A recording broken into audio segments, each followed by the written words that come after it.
पुष्पराज मैं झुकेगा नहीं साला। সামান্য একজন শ্রমিক থেকে একজন অনেক বড় গ্যাংস্টার হয়ে গেছে পুষ্পা। শুধু গ্যাংস্টার হওয়ার পরই সে থেমে থাকেনি, নিজেকে এখন সে একজন কিং বলে দাবি করে।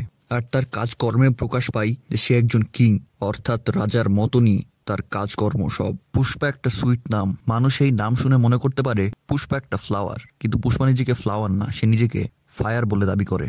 পুষ্পা প্রথম এন্ট্রিতে অতটা ধামাকা বাজায় না যতটা না সে তার সেকেন্ড এন্ট্রিতে বাজায়। আজকে আমরা এক্সপ্লেন করতে চলেছি পুষ্পা দ্য রুল মুভিটা। পুষ্পা 2 মুভির এক্সপ্লেনেশন করার আগে ছোট করে পুষ্পা 1 মুভির একটা এক্সপ্লেনেশন দিয়ে দেয় আমরা, এতে করে আপনাদের মুভিটা বুঝতে খুব সুবিধা হবে। চলুন 2-3 মিনিটের মধ্যেই পুষ্পা 1 মুভিটার কাহিনীটা জেনে আসা যাক। পুষ্পা মুভিতে 2টা মেইন জিনিস রয়েছে, 1 পুষ্পা আর 2 লাল চন্দন। পুষ্পার কথা বলতে গেলে পুষ্পা অনেক সাহসী আর একটা ইগোইস্টিক পারসন।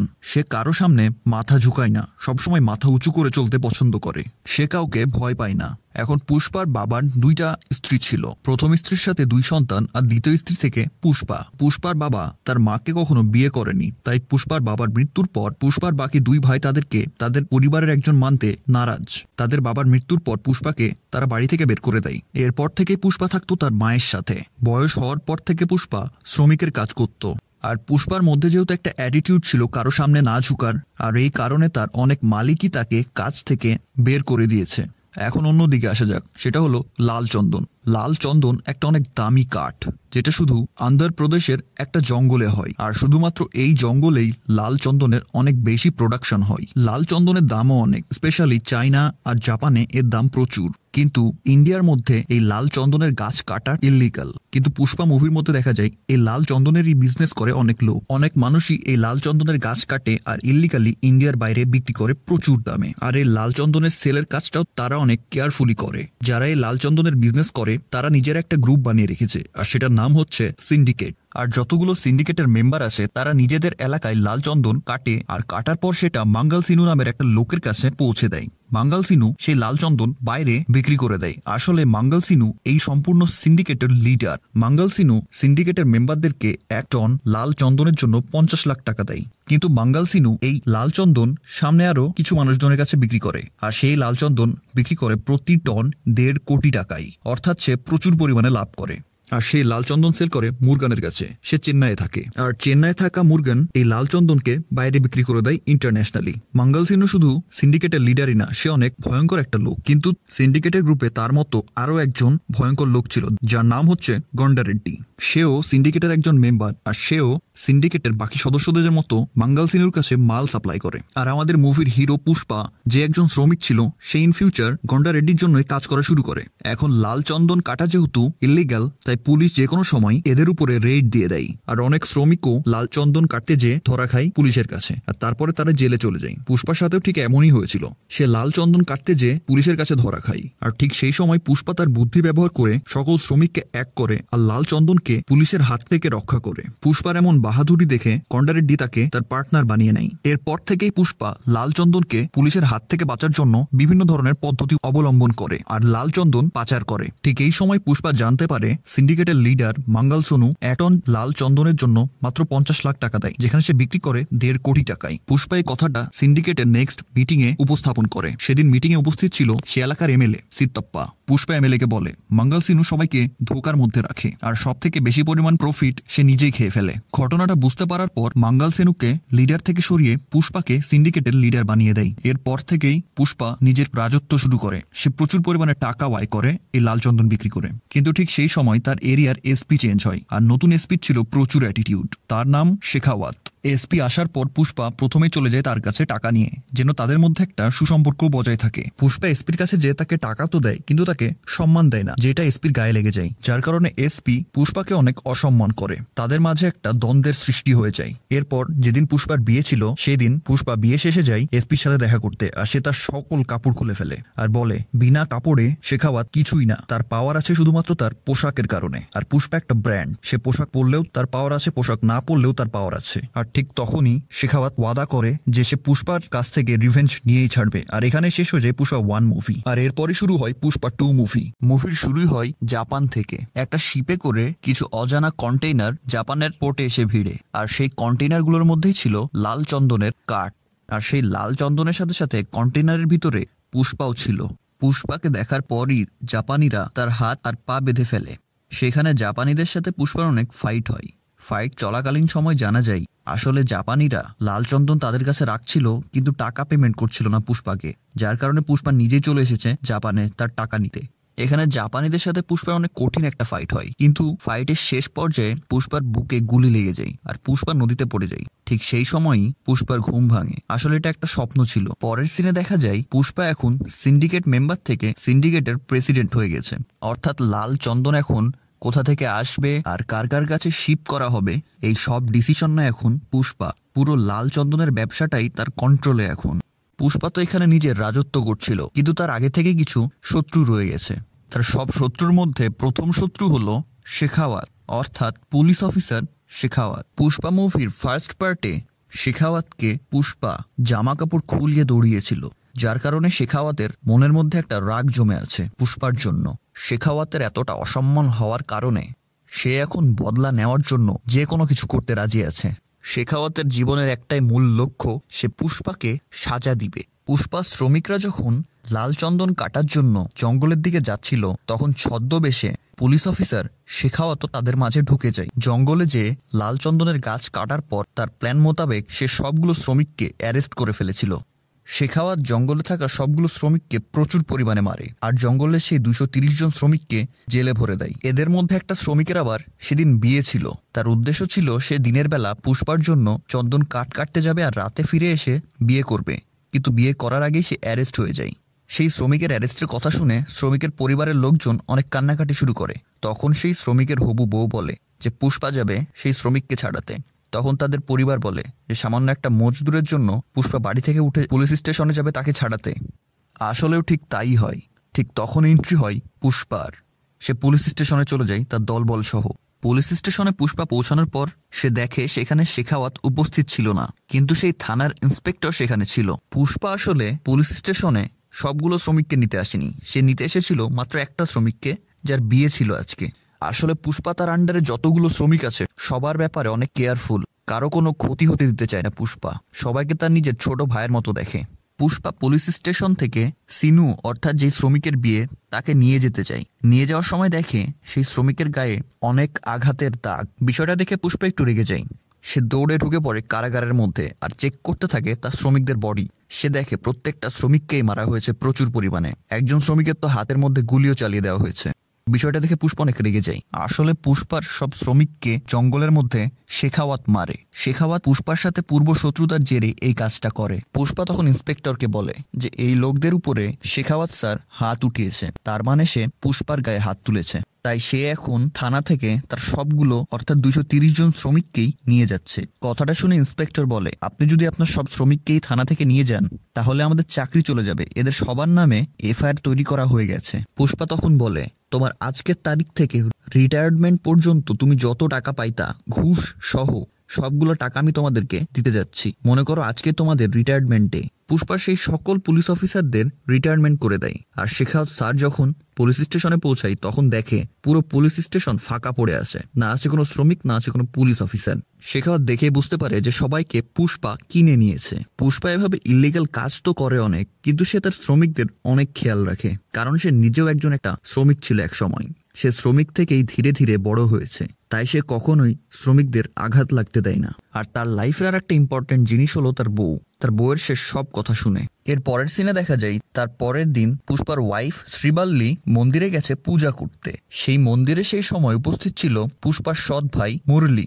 মুরলি তখন শ্রীবাল্লিকে বলে যে তুমি পূজা তো করাই ফেলবা, কিন্তু তোমার কাছে কি নিজের কোনো সারনেম আছে, কোনো গোত্রের পরিচয় আছে? কিছুই তো নেই তোমার কাছে। মুরলি সবসময় ট্রাই করে পুষ্পাকে অনেক নিচু দেখানোর। এদিকে মুরলির একটা মেয়ে আছে, তার নাম কাবেরী। সে আবার পুষ্পাকে আর পুষ্পার ফ্যামিলিকে অনেক সম্মান দিয়ে চলে। কাবেরী পুষ্পাকে চাচা আর শ্রীবাল্লিকে চাচি বলে সম্বোধন করে সব সময়। এদিকে শ্রীবাল্লি তখন মন্দিরে বলে যে তাদের যেহেতু কোনো সারনেম বা গোত্রের পরিচয় নেই, তাহলে পুরোহিত যেন যে কোনো একটা ভগবানের নামেই তাদের নামে পূজা করে দেয়। এর কিছুদিন পরের ঘটনা।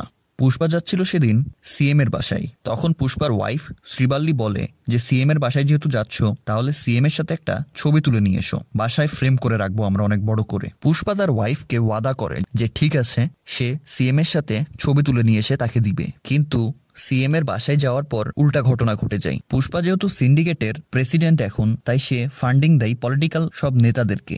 বিষয়টা সিএম জানতো, কিন্তু এখানে সিএম পুষ্পার সাথে ছবি তুলতে মানা করে দেয়। জিনিসটা পুষ্পার ইগোতে লাগে, আর ইগোর থেকেও বড় কথা হলো তার ওয়াইফ তার কাছে এই ছবিটা চেয়েছিল। সিএম পুষ্পাকে বলে, তুমি আমাদের পার্টিতে টাকা দাও ঠিক আছে, কিন্তু একটা কথা হলো জুতাকে সবসময় পায়ে পরে চলতে হয়, কখনো হাতে পরে চলতে হয় না। আর সিএম পুষ্পার ওয়াইফের ব্যাপারেও দু একটা কথা বলে দেয়। সে বলে যে পৃথিবীতে সবসময় বউয়ের কথা শুনে চলতে হয় না। কথাগুলো শুনে পুষ্পা অনেক রেগে যায়। পুষ্পা সিএম এর বাসা থেকে বের হয়ে যায়। বাইরে এসে পুষ্পা সিত্তাপ্পাকে বলে, আপনি যদি সিএম হতেন আপনিও কি আমার সাথে ফটো তুলতেন না? তখন সিত্তাপ্পা বলে, আমি যাই হয় না কেন আমি সবসময় তোর সাথে ছবি তুলবো, তুই আমার কাছে ছোট ভাইয়ের মতো। তখন পুষ্পা সিত্তাপ্পাকে বলে, তাহলে সিএম হওয়ার জন্য তৈরি হয়ে যাও। কথাটা শুনে সিত্তাপ্পা আকাশ থেকে পড়ে যে সে সিএম কিভাবে হবে। পুষ্পা এখন সিরিয়াস কথায় আসে। সে বলে, সিএম হওয়ার জন্য কত পরিমাণ টাকা দরকার? তখন সিত্তাপ্পা বলে, কমসে কম 100 কোটি টাকার মতো তো লাগবেই। পুষ্পা হেসে বলে, আমি 500 কোটি টাকা দিতে রাজি আছি, শুধু তোমাকে সিএম এর পদে দেখতে চাই। সিত্তাপ্পা কথাগুলো শুনে অবাক হয়ে যায়। সে পুষ্পাকে জিজ্ঞেস করে এতগুলো টাকা সে কোথা থেকে আনবে। পুষ্পা সিত্তাপ্পাকে বলে, তুমি যে সেন্ট্রাল মিনিস্টারের সাথে দেখা করো, বাকি টাকার বিষয় আমি ব্যবস্থা করছি। এরপর সিত্তাপ্পা চলে যায় সেন্ট্রাল মিনিস্টারের সাথে দেখা করতে। আর পুষ্পা এদিকে সেন্ট্রাল মিনিস্টারের একটা ছোট ভাই আছে, তার সাথে দেখা করতে যায়। সেন্ট্রাল মিনিস্টারের ভাইয়ের কাছে যাওয়ার পর পুষ্পা তাকে 5 কোটি টাকা দেয় আর বলে তার ভাইকে কল করতে। এদিকে সেন্ট্রাল মিনিস্টারের কাছেও একটা সোফা পাঠিয়েছিল পুষ্পা। সেই সোফার মধ্যে 25 কোটি টাকা ছিল। সেন্ট্রাল মিনিস্টারের ভাইকে সে 5 কোটি টাকা দিয়েছিল শুধু তার ভাইকে কল করার জন্য। পরের দিন সিত্তাপ্পা পুষ্পাকে বলে যে এভাবে টাকা উড়ানো আমাদের উচিত হচ্ছে না, সিন্ডিকেটের টাকা আমরা উড়াচ্ছি, এত টাকা কোথা থেকে আসবে? আমাদের ফান্ডিংস এত নেই এখন। কিন্তু পুষ্পার কাছে অলরেডি একটা প্ল্যান আছে এতগুলো টাকা নিয়ে আসার। সে সিত্তাপ্পাকে তার প্ল্যানগুলো বলে। পুষ্পা বলে, আমরা এতদিন মাল বিক্রি করতাম কার কাছে? আমাদের এলাকার বাইরে, তারপরে আমরা শুরু করলাম স্টেটের বাইরে, এখন আমি মাল বিক্রি করব দেশের বাইরে। আমি আর ন্যাশনাল খেলোয়াড় না, আমি এখন ইন্টারন্যাশনাল খেলোয়াড় হতে চাই।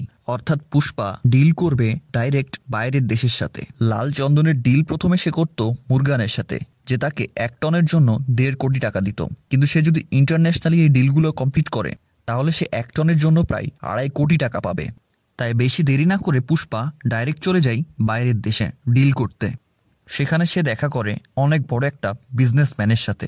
সেখানে ডিল হয় যে সে 2000 টন লাল চন্দন তাদেরকে দিবে, আর বিনিময়ে তার লাগবে 5000 কোটি টাকা, অর্থাৎ 2.5 কোটি টাকা পার টন। বিজনেসের ডিলটা সেখানে সাকসেসফুল হয়। এখন পুষ্পার ঘাড়ে অনেক বড় একটা চাপ চলে এসেছে। তার এখন জোগাড় করতে হবে 2000 টন লাল চন্দন। এতগুলো চন্দন রেডি করাও কম সম দিনের ব্যাপার না। এর জন্য প্রয়োজন প্রচুর শ্রমিক আর প্রচুর সময়। আর তাছাড়া এগুলো বর্ডার ক্রস করাও অনেক ঝামেলার বিষয়। প্রত্যেকটা বর্ডারে এখন সিকিউরিটি হাই করে দেওয়া আছে। পুষ্পা যেহেতু এখন সিন্ডিকেটের প্রেসিডেন্ট, সে সিন্ডিকেটের সব মেম্বারদেরকে বলে শ্রমিক জোগাড় করো, আর তোমাদের যার যার কাছে যত পরিমাণে লাল চন্দন আছে সবগুলো আমার কাছে পাঠিয়ে দাও। তখন সিন্ডিকেটের সব মেম্বাররা তাদের লাল চন্দন পুষ্পার কাছে নিয়ে আসে। ঠিক তখন এন্ট্রি হয় মাঙ্গাল সিনু আর তার ওয়াইফের। তারা খবর পেয়েছিল যে পুষ্পা 2000 টন লাল চন্দন বাইরে পাঠাতে চলেছে। তারা যে বিষয়টা পুলিশ অফিসার শেখাওয়াতকে বলে, যেন শেখাওয়াত পুষ্পাকে ধরে ফেলে।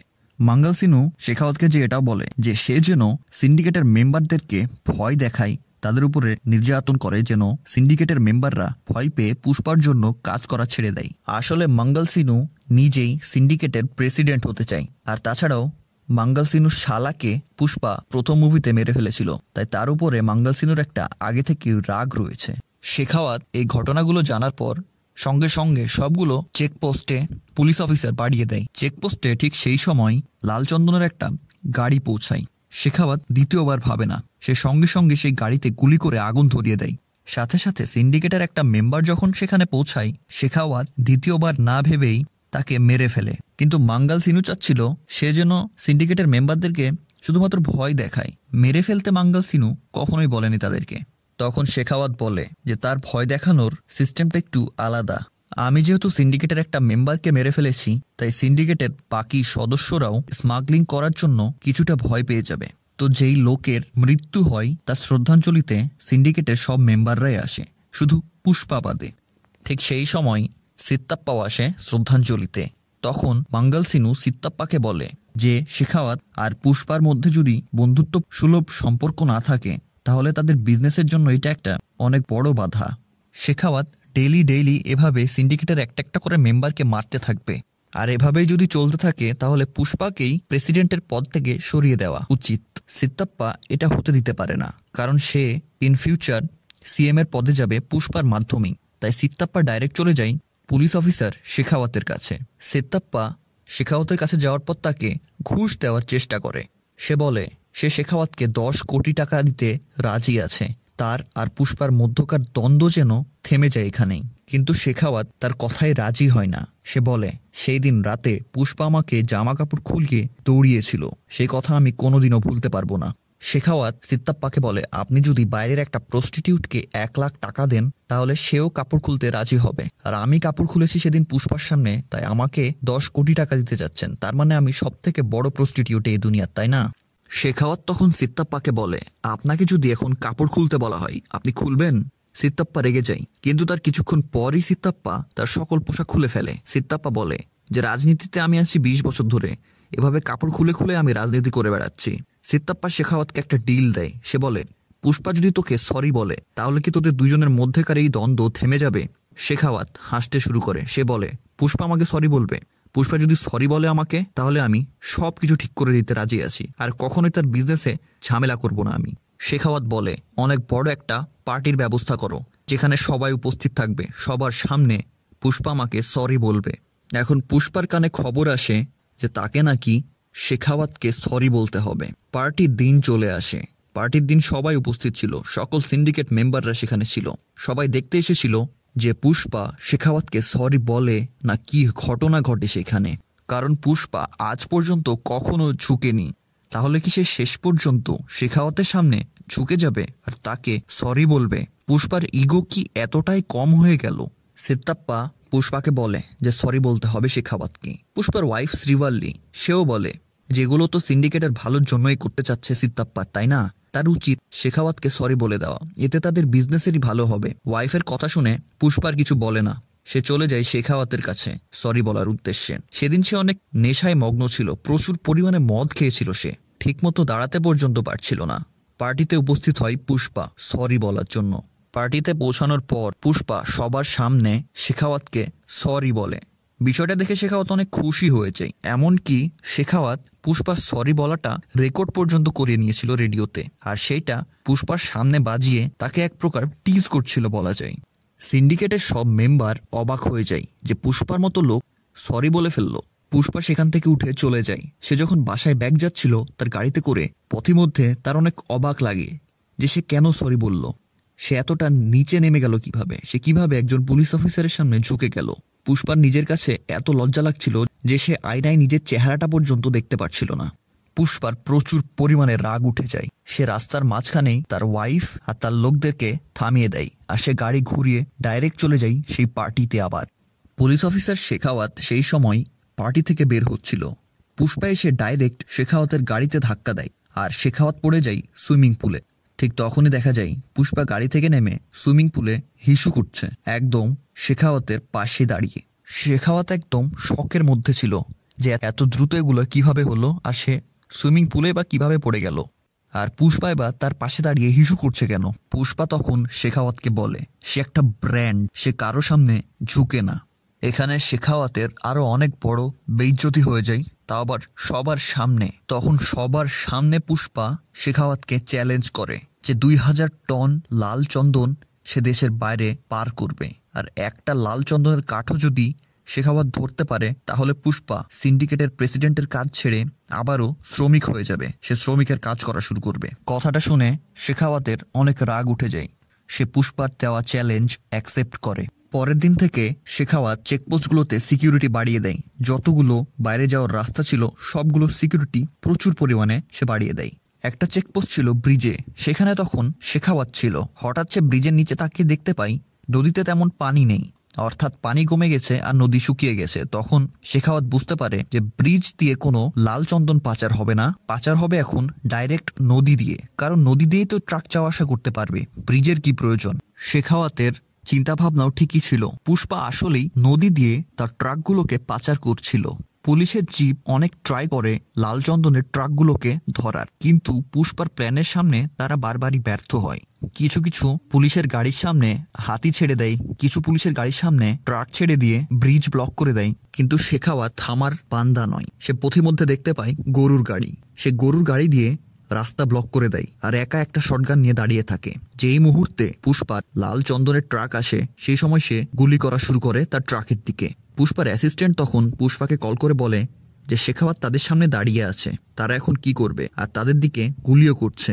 পুষ্পা তখন বলে তার কাছে লাল চন্দনের থেকে বেশি দাম তার শ্রমিকদের জীবনের, তাই তারা যেন ট্রাক থেকে লাফ মেরে বের হয়ে আসে। তখন পুষ্পার সব শ্রমিক ট্রাক থেকে লাফ মেরে বের হয়ে যায় আর সবগুলো লাল চন্দন রাস্তায় গড়িয়ে পড়ে থাকে। শেখাওয়াত সেই সময় গরুর গাড়ির উপরে দাঁড়িয়ে দাঁড়িয়ে হাসছিল যে সে শেষ পর্যন্ত পুষ্পার প্ল্যানকে ফেল করাতে পেরেছে আর সে তার লাল চন্দন ধরতে পেরেছে। পরের দিন দেখা যায় শেখাওয়াত সবগুলো লাল চন্দন নিয়ে এসেছে থানায়, সবগুলো লাল চন্দনকে সে জব্দ করে ফেলেছে। সেখানে উপস্থিত ছিল মাঙ্গাল সিনহা আর তার ওয়াইফও। শেখাওয়াত প্রচুর খুশি ছিল, সে মিডিয়ার সামনে যেই বলে যে ফাইনালি সে স্মাগলিং করা লাল চন্দন ধরতে পেরেছে, তার কাছে প্রায় 2000 টনের মতো লাল চন্দনের কাঠ রয়েছে। মিডিয়া শেখাওয়াতকে বলে যে তার মতো বাহাদুর পুলিশ অফিসার দেশে প্রয়োজন। ঠিক সেই সময় শেখাওয়াতের একটা পুলিশ এসে শেখাওয়াতকে কানে কানে কিছু বলে। শেখাওয়াত দৌড় দিয়ে ভিতরে যায়, সেখানে মাঙ্গাল সিনু শেখাওয়াতকে বলে এগুলো লাল চন্দনের কাঠ না, এগুলো অন্য গাছের কাঠ, দেখতে ঠিক লাল চন্দনের মতনই কিন্তু আসলে লাল চন্দন না। লাল চন্দন বাইরেও লাল ভিতরেও লাল থাকে, কিন্তু এই কাঠ শুধু বাইরেই লাল, ভিতরে একদম সাদা। বিষয়টা দেখে শেখাওয়াতের মাথায় হাত, সে আকাশ থেকে পড়ে। সে ভাবে এভাবে কাঠ কিভাবে চেঞ্জ হয়ে গেল। আর ঠিক তখনই শেখাওয়াতের কাছে একটা কল আসে আর সে জানতে পারে সব কাঠ নাকি বর্ডার ক্রস করে ফেলেছে। শেখাওয়াতের মাথায় এখন কিচ্ছু ঢুকছিল না, তার মাথা সম্পূর্ণ খালি। সে ভাবছে কাঠ তো ধরে ফেললো, সবগুলো চেকপোস্ট সে চেক করেছে, কোনো চেকপোস্ট থেকেই কাঠ বের হতে পারেনি, তাহলে কাঠ গেল কিভাবে। ঠিক সেই সময় একটা পুলিশ অফিসার একটা গরুর গাড়ি নিয়ে আসে আর বলে যে গতকালকে রাতে আমরা এই গরুর গাড়িটাও ধরেছিলাম। তখন শেখাওয়াতের মাথা খুলে, সে বুঝতে পারে আসলে যে গরুর গাড়ির উপরে দাঁড়িয়ে সে গতকাল রাতে চন্দন কাঠের ট্রাক থামিয়েছিল, সেই গরুর গাড়িগুলোই আসলে ছিল লাল চন্দনের তৈরি। অর্থাৎ সে চন্দন কাঠের উপরে দাঁড়িয়েছিল অথচ ধরতে পারেনি, তার চোখের সামনে দিয়ে লাল চন্দন পাচার হয়ে গেছে। সেখানে তখন উপস্থিত হয় পুষ্পা তার দলবল সহ। সে শেখাওয়াতকে একটা ফ্লাওয়ার দেয়, ফ্লাওয়ার দিয়ে বুঝায় যে সে আসলে ফ্লাওয়ার পাঠায়নি, শেখাওয়াতকে সে ফুল বলেছে। তখন শেখাওয়াত সেই গরুর গাড়িটা পুষ্পাকে দেখায় আর বলে যে দেখ, এক পিস হলেও তো আমি লাল চন্দনের কাঠ ধরতে পেরেছি, এখন থেকে তুই মজদুরের কাজ করবি না। তখন পুষ্পা তার সিগনেচার ডায়ালগটা দেয় আর বলে পুষ্পার নাম শুনে ফ্লাওয়ার ভেবেছিলে, আসলে আমি ফ্লাওয়ার না, আমি ওয়াইল্ড ফায়ার। আর ঠিক সঙ্গে সঙ্গেই সেই গরুর গাড়িতে লাগানো একটা বোম ব্লাস্ট করে। পুষ্পা শেখাওয়াতকে আরও বলে চাই যে তার লাল চন্দন আর কিছুদিনের মধ্যেই বর্ডার ক্রস করতে চলেছে, থামাতে পারলে থামিয়ে দেখাক। এদিকে সেদিন রাতের ঘটনা, শ্রীবাল্লি আর পুষ্পা যায় পূজা করতে। সেই সময় সেখানে শ্রীবাল্লির মাথা ঘুরে যায়, জানতে পারা যায় শ্রীবাল্লি প্রেগন্যান্ট। কথাটা শুনে পুষ্পা খুশি হয়। পুষ্পা সেই সময় কালী পুজোয় করা কালীর রূপ ধারণ করে, সে শাড়ি পরে এবং সেই রকম মেকআপও করে আর সে নাচতে শুরু করে সেইখানে। শ্রীবাল্লি তাকে জিজ্ঞেস করে তার হঠাৎ হলো কি। আমরা অনেক আগে পুষ্পার পোস্টারে দেখেছিলাম শাড়ি পরে আছে পুষ্পা, আসলে এখানে কারণটা আমরা বুঝতে পারি। পুষ্পা তার স্ত্রী শ্রীবাল্লিকে বলে যে কালীর সামনে নাকি এভাবে নৃত্য করলে কালী তার সকল কথা শুনে, সে প্রার্থনা করেছে যেন তার মেয়ে হয়। তখন শ্রীবাল্লি বলে ছেলে হোক মেয়ে হোক যা হবে হবে, সেটা নিয়ে ভাবার কি আছে। তখন পুষ্পা কাঁদতে কাঁদতে বলে তার তো কোনো সারনেম নাই, বংশের পরিচয় নাই, তার ছেলে হলে তাকে সে কিভাবে বংশের পরিচয় দিবে, বরং মেয়ে হলে সেই মেয়ের বিয়ে দিয়ে সেই মেয়ের একটা সারনেম পাবে সে তার মেয়েটা। কথাটা শুনে শ্রীবাল্লিও একটু কান্না করে। ঠিক সেই সময় একটা ঘটনা ঘটে যায়, সেখানে কিছু লোক পুষ্পার ভাতিজা কাবেরীর সাথে বাজে ব্যবহার করছিল, তার ওড়না ধরে টানাটানি করছিল।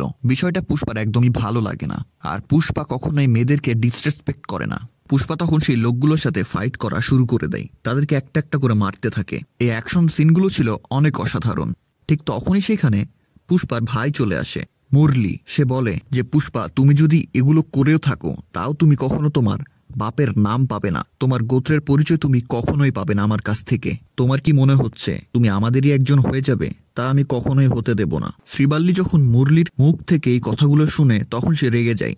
সে পুষ্পাকে মারামারি থেকে থামিয়ে বলে, কার জন্য মারামারি করছো তুমি? যারা তোমাকে নিজের বলে কখনো মানেইনি আর কখনো মানতেও পারবে না, তাদের মেয়েকে বাঁচানোর কী বা দরকার? শ্রীবাল্লি বলে, এই মেয়েও তাদের, এই ম্যাটারও তাদের, এর মধ্যে পুষ্পার ঢোকার কোনো প্রয়োজন নেই। শ্রীবাল্লি পুষ্পাকে নিয়ে সেখান থেকে চলে যায়। মুরলি তখন কাবেরীর উপরে যারা বাজে ব্যবহার করছিল তাদেরকে আধা টাক বানিয়ে পূজার মণ্ডপ থেকে বের করে দেয় গাধার গাড়িতে চড়িয়ে। এর পরের সিনে দেখা যায় শেখাওয়াত, মঙ্গল সিনহা তার ওয়াইফ পৌঁছে গেছে সিএম এর কাছে। সিএম কে যে তারা বলে যে লাল চন্দন যদি বর্ডার ক্রস করে তাহলে সিএম কে তার চেয়ার ছাড়তে হবে। নতুন সিএম হবে সিত্তাপ্পা, কারণ পুষ্পার কাছে 5,000 কোটি টাকার ফান্ডিং আসতে চলেছে। আর এই টাকা পুষ্পার হাতে গেলে সিএম কে যে কোনো মূল্যে তার পদ ছেড়ে দিতে হবে।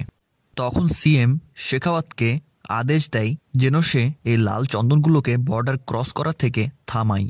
এই সব লাল চন্দনগুলো রামেশব্রাম থেকে শ্রীলঙ্কার উদ্দেশ্যে যাচ্ছিল।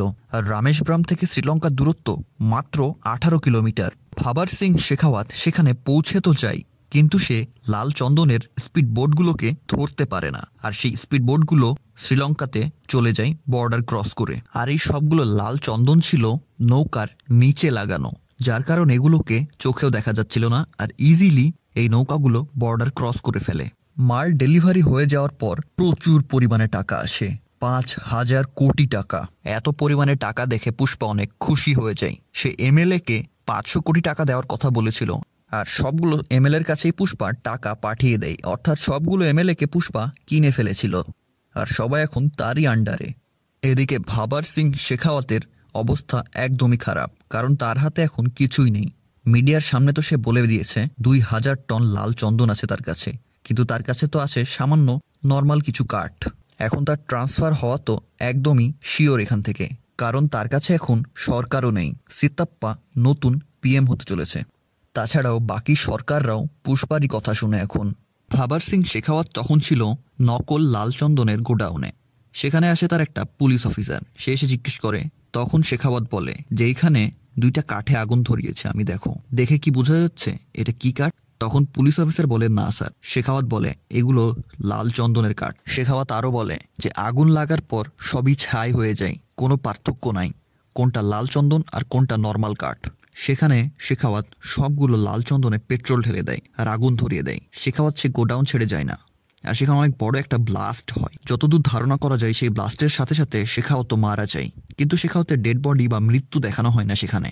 এর পরের সিনেই দেখা যায় সিত্তাপ্পা সিএম এর শপথ নিয়েছে। সিএম এর শপথ নেওয়ার পরই সে ডাইরেক্ট চলে যায় পুষ্পার বাসায়।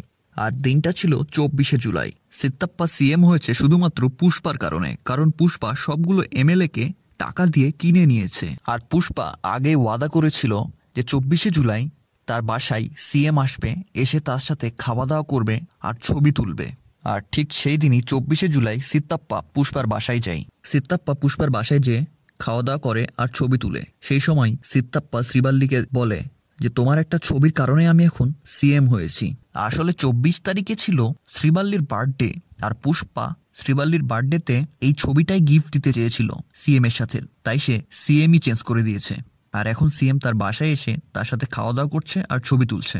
সেদিন শ্রীবাল্লির বার্থডে থাকার কারণে একটা সেলিব্রেশনও হয়। এরপরে দেখা যায় যে যেহেতু সিত্তাপ্পা সিএম হয়ে গেছে তাই রাজ্য এখন তার, কিন্তু এই রাজ্যে রাজত্ব করে বেড়াচ্ছে পুষ্পা। এরই মাঝে একটা অঘটন ঘটে যায়। পুষ্পার ভাবি অর্থাৎ মুরলির ওয়াইফ পুষ্পার বাসায় আসে। এসে পুষ্পাকে একটা দুর্ঘটনা দেয়, বলে যে কাবেরীকে অর্থাৎ তার ভাতিজাকে কে যেন উঠিয়ে নিয়ে গেছে, আর তারা মুক্তিপণ চেয়েছে 2 কোটি টাকা। তাদেরকে যদি এখন এই টাকাটা না দেওয়া হয় তাহলে তারা কাবেরীকে মেরে ফেলবে। কথাটা শুনে পুষ্পার মাথায় রক্ত উঠে যায়। সে প্রচুর পরিমাণে রেগে যায়। সে তার দলবল নিয়ে বের হয়ে পড়ে। প্রথমেই সে যায় মিডিয়াতে। লাইভ টেলিকাস্ট হচ্ছিল তখন মিডিয়াতে। সে মিডিয়াতে লাইভ এসে সবার সামনে বলে তার ভাতিজির গায়ে যেন একটা টাচও না পড়ে, আর যে তার ভাতিজার গায়ে একটা টাচ করবে তাকে সে রাপ্পা রাপ্পা করে মেরে ফেলবে। এইখানে পুষ্পার ডায়ালগ ডেলিভারিগুলো ছিল অসাধারণ। পুষ্পা কিডন্যাপারদেরকে 1 ঘন্টা দেয় আর বলে 1 ঘন্টার মধ্যে তার ভাতিজাকে না ছাড়লে সে তাদেরকে রাপ্পা রাপ্পা করে মেরে ফেলবে। আর সে জনগণদেরকে আধা ঘন্টা সময় দেয় আর বলে আধা ঘন্টার মধ্যে কাবেরীকে খুঁজে বের করতে, তা না হলে তাদের অবস্থাও খুব ভালো হবে না। পুষ্পা বলে 1 ঘন্টার মধ্যে যদি কাবেরীকে ছেড়ে দেওয়া হয় তাহলে সে তাদেরকে জীবন ভিক্ষা দিয়ে দিবে। সিত্তাপ্পাও কিডন্যাপের ঘটনাটা টিভিতে দেখে জানতে পারে, কিন্তু এদিকে আরও একটা ঘটনা ঘটে গেছে।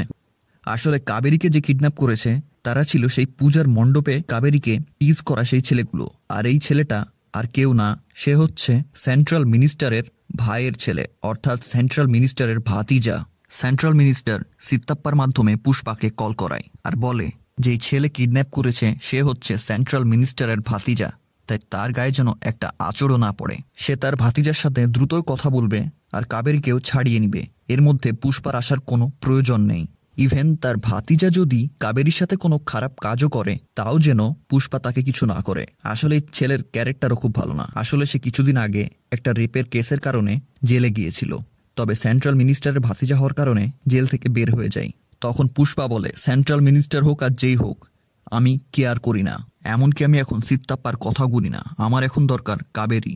সেই সময় সেন্ট্রাল মিনিস্টারের ভাতিজাও টিভিতে লাইভ টেলিকাস্টটা দেখে পুষ্পার, যে তাকে পুষ্পা থ্রেট দিয়েছে আর কাবেরীকে ছেড়ে দিতে বলেছে। তখন সেন্ট্রাল মিনিস্টারের ভাতিজা পুষ্পাকে কল করে আর বলে 10 কোটি টাকা নিয়ে চলে আসতে, আর সেজন্য একা আসে, সে আসলেই কাবেরীকে সে ছেড়ে দিবে। পুষ্পা হেলিকপ্টারে করে টাকা নিয়ে চলে যায় তার দেওয়া লোকেশনে। পুষ্পা লোকেশনে যাওয়ার পরই সোফায় করে আনা টাকা তাদের উপরে ছুঁড়ে ফেলে। চারিদিকে টাকা উঠছিল। পুষ্পা শটগান বের করে গুলি চালাতে থাকে আর সে বন্দুক তাক করে সেন্ট্রাল মিনিস্টারের ভাতিজার উপরে। তখন সে বলে যে ভিতরে কাবেরীর মাথাতেও কিন্তু একটা গান পয়েন্ট করা আছে, তাই দেখে শুনে গুলি চালাতে। পুষ্পা কথাটা শুনে বন্দুক নামিয়ে ফেলে। তারা তখন পুষ্পাকে বলে যে সেদিন পূজার মণ্ডপে শাড়ি পরে আমাদেরকে মেরেছিল না, যা আজকে একে আবার শাড়ি পরে মারা হবে। তারা পুষ্পার হাত পা বেঁধে ফেলে, তারপর প্রত্যেকে মিলে ইচ্ছা মতো মারা শুরু করে পুষ্পাকে। সেই সময় তারা কাবেরীকে নিয়ে আসে সেই জায়গায়। তারপর তারা কাবেরীর গায়ে হাত দেওয়া শুরু করে। কাবেরীর চিৎকার শুনে পুষ্পার জ্ঞান ফিরে। সে হাত পা বাঁধা অবস্থাতেই মারামারি শুরু করে।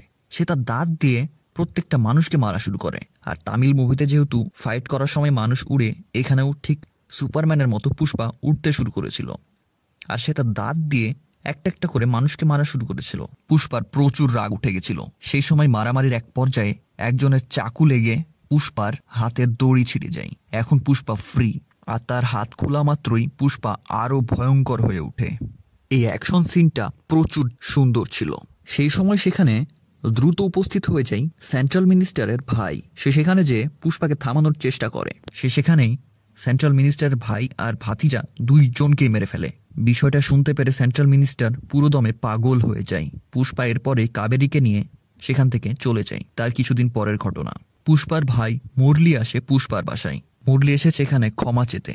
সে পুষ্পা আর তার সম্পূর্ণ ফ্যামিলির কাছে ক্ষমা চাইতে আসে। মুরলি পুষ্পার মাকে বলে যে শুধু আপনারাই আমার ফ্যামিলি। পুষ্পা মুরলির সাথে সেখানে দেখাও করে না। মুরলি সেখানে এসেছিল কাবেরীর বিয়ের কার্ড দিতে। তাদেরকে দিয়েই মুরলি বিয়ের কার্ড দেওয়া শুরু করেছিল। প্রথম কার্ডটা দেয় সে পুষ্পাকে। মুরলি তখন পুষ্পার মাকে বলে যে কাবেরী সাফ সাফ বলে দিয়েছে পুষ্পা যদি এই বিয়েতে না আসে তাহলে কাবেরী মণ্ডপে বসবে না। এরপর মুরলি বাসা থেকে চলে যায়। তখন শ্রীবাল্লি বিয়ের কার্ডটা নিয়ে পুষ্পার কাছে যায়। উপরে পুষ্পাকে সে দেখায়, দেখো কার্ডে আমাদের প্রত্যেকের নাম লেখা হয়েছে, এমনকি আমাদের সার নেম এবং গোত্রের নামও উল্লেখ আছে। অর্থাৎ তোমার ভাই আমাদেরকে তাদের নিজেদেরই একজন মনে করে নিয়েছে। আমাদের এখন আর আমাদের সন্তানের ফিউচারের জন্য কোনো চিন্তা করতে হবে না। তারও এখন একটা সার নেম হবে, সেও এখন একটা বংশ পরিচয় নিয়ে বড় হতে পারবে। বিয়ের কার্ডে তার নিজের নাম দেখে, অর্থাৎ তার নিজের নামের সাথে সারনেম দেখে প্রচুর ইমোশনাল হয়ে পড়ে। পুষ্পা মাটিতে বসে কাঁদতে শুরু করে। সিনটা প্রচুর ইমোশনাল ছিল। শ্রীবাল্লিও সেখানে কান্না শুরু করে দেয়। পুরো মুভিতে পুষ্পাকে মাত্র 2 বারই কান্না করতে দেখা গেছে, আর 2টা সিনই প্রচুর ইমোশনাল ছিল। পুষ্পাও তার ভাইকে মাফ করে দেয়।